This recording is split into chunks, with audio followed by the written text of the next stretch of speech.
So what's a big problem nowadays for landlords and property managers?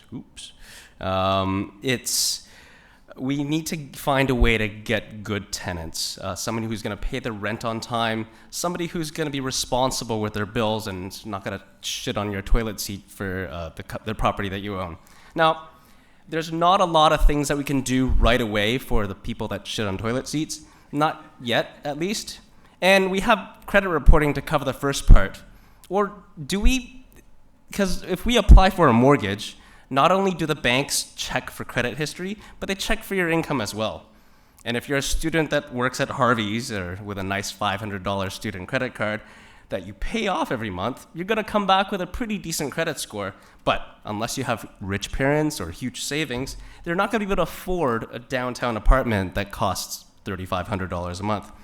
Same thing, if you make $100,000 and you spend 99 of them on buying replacement toilet seats, you're not going to be able to afford that kind of unit. A simple credit check or even income verification's not going to be enough. So I'm introducing Dwello Score. It's something that's going to combine a lot of this information in order to help landlords pick out a good talent. Okay, so I'm going to log in. So what you see here, this is a guy. This is our website. I'm not going to put any cheap plugs or anything. This is our website. So this is our dashboard. This guy has a couple apartments that are available. He's got one that's rented out, but this one, sadly, is very empty, so he wants to find a new tenant. So David came over for a showing of the unit, and it looks great, and he doesn't look like a guy that shits on seats or anything. But the last thing that he needs to do once everything looks good and he really likes the product, the apartment, he needs to go home, get some pay stubs for income verification, a credit check, a check to deposit, and this process sometimes takes days, and if you're a landlord, that's a real pain in the ass. So not anymore. What we've done is we've built a little bit of a product so that we can expedite this process. So let's see. This is my test website, so it might be a little bit slower. Yeah, so you see Jason's applied here. It didn't do a good job. But I mean, so what we're gonna do is we're gonna start a new score process. And his name's David, so we'll see how he does. So we're gonna choose the unit that he's gonna apply to. So the rent for this is about $1,500. I'm gonna put in.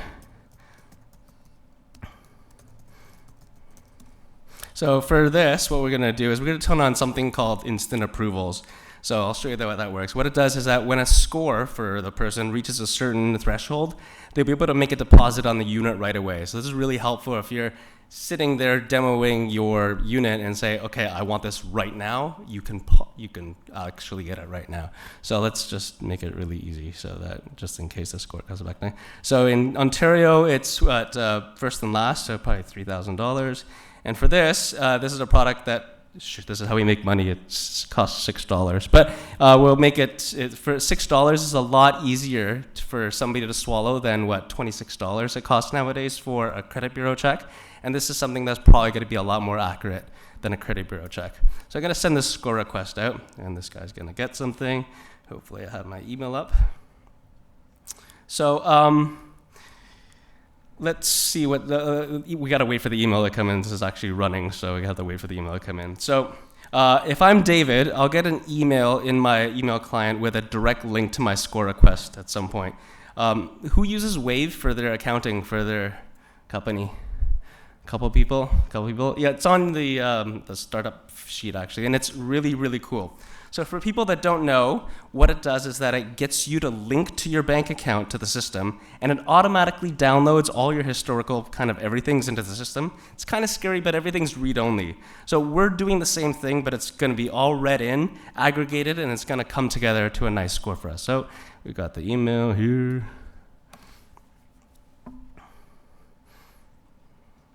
As long as internet cooperates with us. All right, so you can see, like, we have one big score here. So what we could do is we just choose our banking institution. So say I'm PSA Financial. You guys can, oh man, you guys can see this. Okay, the password's hidden at least. Okay, so since we got we got the tenant to pay. Does anybody have a Visa or a MasterCard I could borrow? Okay, that's fine. Don't show me any credit cards. I memorize them.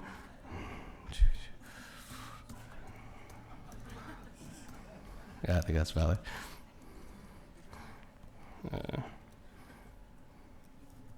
It's not valid. Don't try this credit card at home. And this process is not going to go through. But, okay, so let's see how this goes.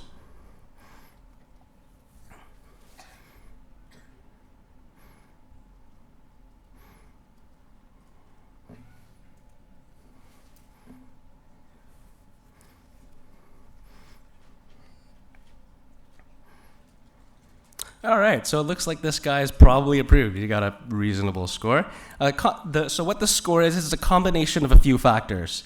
The amount of income that you're making relative to the price of the unit.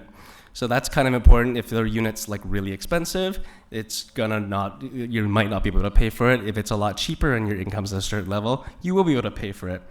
Average balance plays a factor as well.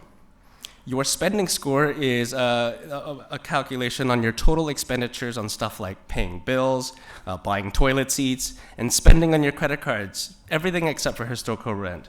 So if you're living paycheck to paycheck with only a few bucks left over after paying rent every month, it's going to look like you're kind of borderline. And of course, if you've bounced any checks over the last year or have any other reversals, that's going to reflect negatively too. What's best that is, since David's pre-approved and the system has saw that he's got enough in the bank account for, he can send the deposit right away to the landlord. So let's go back to the landlord side. If we have it open, there you go. I'm gonna refresh this guy. So they're going to get a notification that this is going to be ready and good to go, and it's going to show up in his email.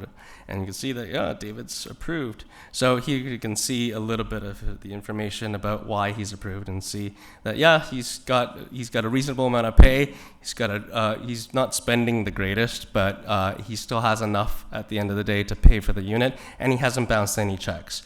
So it's a faster, better way of finding good paying tenants using the technology that we have today. So for our next project, we'll be working on the poop thing, but that's for later. Thank you.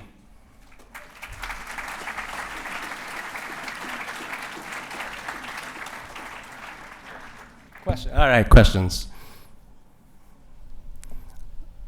It's really far to throw the box from here, so I'll let somebody else do it.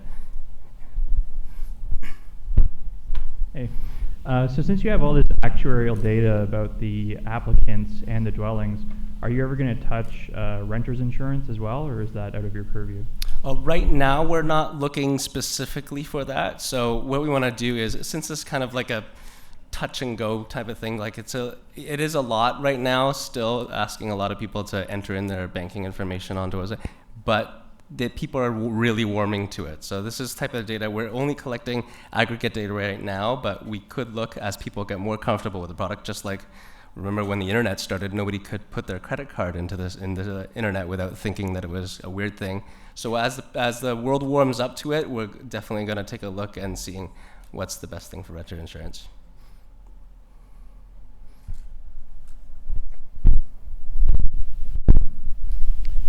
So where do you get the data? I'm sorry, what was that? Sorry, where do you get the data from? Is it from the normal Equifax, the normal credit rating agencies? So the credit agencies do have some sort of backlog of stuff, and we will be, we are partnered with TransUnion to be able to get some of this data. But the main part is to be able to download the transactions of the last between 90 and 360 days of information straight from your bank account. So what it does is that it's a read-only view of everything that was historically that's in your bank account. It parses all that information and then brings it in and does some calculations straight on that. So it's your actual bank account that you're using to pay your rent. One more question. Right here. Oh, hello?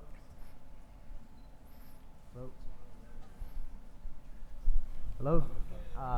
So you're only looking at debit transactions, right? What are you? Oh, there you are. Yeah, you're only looking at debit transactions. What about like credit cards? Yeah, okay, go on. So Sorry. say I have, $10,000 balance on my debit, but I have like a bad credit of like $50,000 on my credit card. Right. So part of what we are doing, and this is going to be the fourth factor that we're going to add in, we obviously will have credit score as a part of the product. We're negotiating to get a really good rate because $26 is kind of unreasonable to expect a tenant to be able to pay over and over. So we'll be able to pull in credits for the credit history for that as well. So. Just a follow-up question. What was that? Follow-up question. Do you have any plans to do like spending habits of people based on the read-only data that you're using? Like data mining, big data kind of thing? We can. I mean, like some banks, like CIBC is already doing that to some extent, but as we have more permissions from the person, it's outside of our like central focus of what we want to do. Like, we don't want to be the person to tell you how to spend your money, but we're going to be able to tell you what type of thresholds that you'll want to be able to get your spending to be in order to afford a certain type of unit, especially if you want to live penthouse downtown Toronto. Thanks, guys.